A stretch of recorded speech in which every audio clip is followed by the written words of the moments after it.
Hey folks, welcome back to another tutorial. In this tutorial, we're going to cover logical reasoning required assumptions. So another way you can think of required assumption, or another synonym that they normally give you, would be the necessary assumption. Now, why is it called necessary or required? Well, that's because we need it. It's something that the LSAT purposely left out of the argument. So it's like a piece of evidence that they purposefully suppressed or completely left out.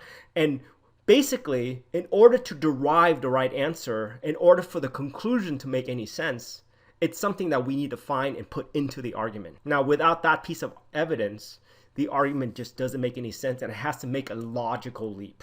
All right, so let's get started. You can find this on Preptest 3, Section 1, Logical Reasoning number 15. And it starts off: when a group of children who have been watching television programs that include acts of violence is sent to play with a group of children who have been watching programs that do not include acts of violence, the children who have been watching violent programs commit a much greater number of violent acts in their play than do the children who have been watching non-violent programs. Now, the conclusion. Therefore, children at play can be prevented from committing violent acts by not being allowed to watch violence on television.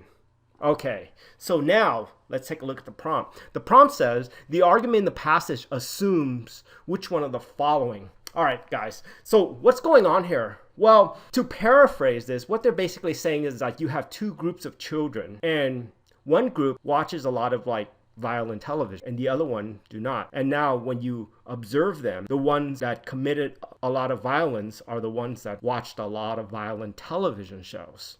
Now, what is wrong with that argument? Let's think about this for a minute. Well, many things, okay?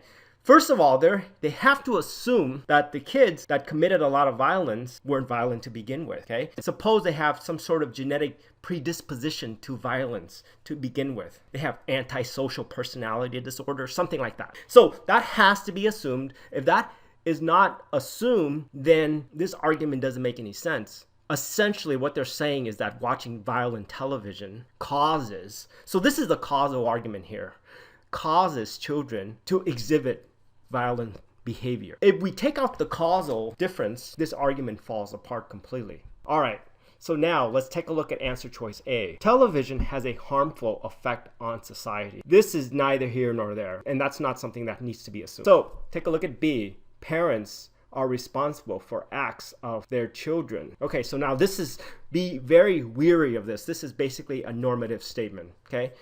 And this is not something that's assumed in the argument.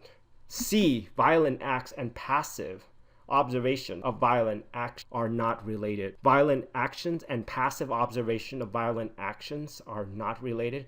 Well, that's not what the conclusion says, because they actually say that it is related, because violent action is caused by watching too much violent television. So this is not something that's assumed, and it's absolutely wrong, okay?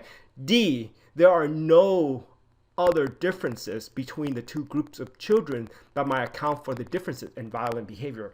Bingo! This has to be assumed because, like I mentioned earlier, if there's a genetic predisposition for one group to be predisposed to hitting other kids, acting violently because they have antisocial personality disorders, or they are just rotten to the core when they were born, anything along those lines means that these groups of children are defective to begin with.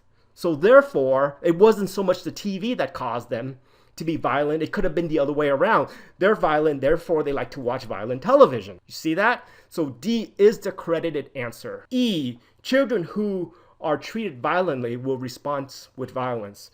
Well, again, this is not something that is assumed. And they did a subtle scope shift, if you guys noticed, okay? We're talking about observation in watching television. We're not talking about being treated violently or being mistreated, okay? So that completely out of the scope of this argument. All right, guys, so I guess you found the right answer. The answer is D, and it's basically what I just mentioned to you.